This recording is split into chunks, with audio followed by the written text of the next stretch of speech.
মহানগৰীৰ বশিষ্ঠৰ নালাপাৰাত সোমবাৰে বশিষ্ঠ আৰক্ষীয়ে এক বৃহৎ সাফল্য লাভ কৰে। এখন বাহনৰ গোপন চেম্বাৰৰ পৰা বশিষ্ঠ আৰক্ষীয়ে বৃহৎ পৰিমাণৰ গাঞ্জা জব্দ কৰিবলৈ সক্ষম হয়। বশিষ্ঠ আৰক্ষী থানাৰ ভাৰপ্ৰাপ্ত আৰক্ষী বিষয়া ডিম্পল গোৱাৰীৰ নেতৃত্বত বশিষ্ঠ আৰক্ষীয়ে চলাইছিল এই অভিযান।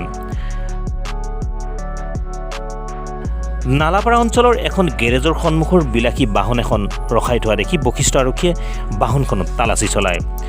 বাহনখনৰ 6টাকৈ গোপন চেম্বাৰৰ পৰা আৰক্ষীয়ে বৃহৎ পৰিমাণৰ গাঞ্জা জব্দ কৰে। জব্দকৃত গাঞ্জাখিনিৰ ওজন 118 কেজি বুলি জানিব পৰা গৈছে। বশিষ্ঠ আৰক্ষীয়ে গাঞ্জাখিনি জব্দ কৰাৰ লগতে গাঞ্জা সৰবৰাহকাৰী দুজনকো আটক কৰিবলৈ সক্ষম হৈছে। ধৃত গাঞ্জা সৰবৰাহকাৰী দুজন ত্ৰিপুৰাৰ বিকাশ জামাতিয়া আৰু বিশ্ব ওৱানত। গাঞ্জা সৰবৰাহকাৰী দুজনে ত্ৰিপুৰাৰ পৰা এক বৃহৎ পৰিমাণৰ গাঞ্জা AS01 BE 4715 নম্বৰৰ বাহনখনেৰে গোপন চেম্বাৰত লুকুৱাই আনিছিল।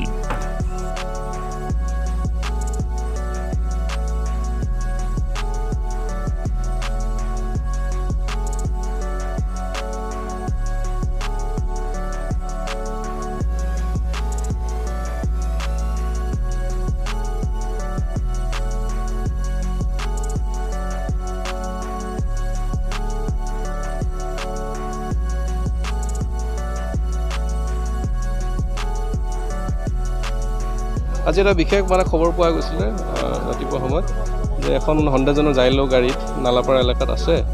তো সেই গাড়ীখন হণ্ডাজনৰ কিবা বস্তু থাকিব পাৰে। তো সেইমতে আমি গ'লোঁ, অলপ প্ৰাৰম্ভিকভাৱে চাই মেলি গম পোৱা গ'ল যে ভিতৰত কিবা হণ্ডাজনৰ বস্তু আছে। তো আমি থানাত আহিলোঁ।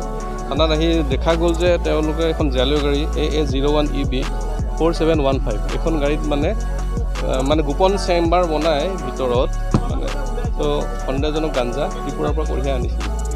ঘটনাৰ লগত আমি এটা বিকাশ জামাতিয়া আৰু বিশ্বধন জামাতিয়া ত্ৰিপুৰাৰ লোক, তেওঁলোকক আমি এটা পৰিচয় কৰি এইখিনি আমি তদন্ত প্ৰক্ৰিয়াতহে গম পোৱা যাব। এতিয়ালৈকে আমি এইখিনিয়ে গম পোৱা গৈছে ত্ৰিপুৰাৰ পৰা আহিছে। বাকী তদন্ত প্ৰক্ৰিয়া আপোনাক জনোৱা হ'ব। ধন্যবাদ।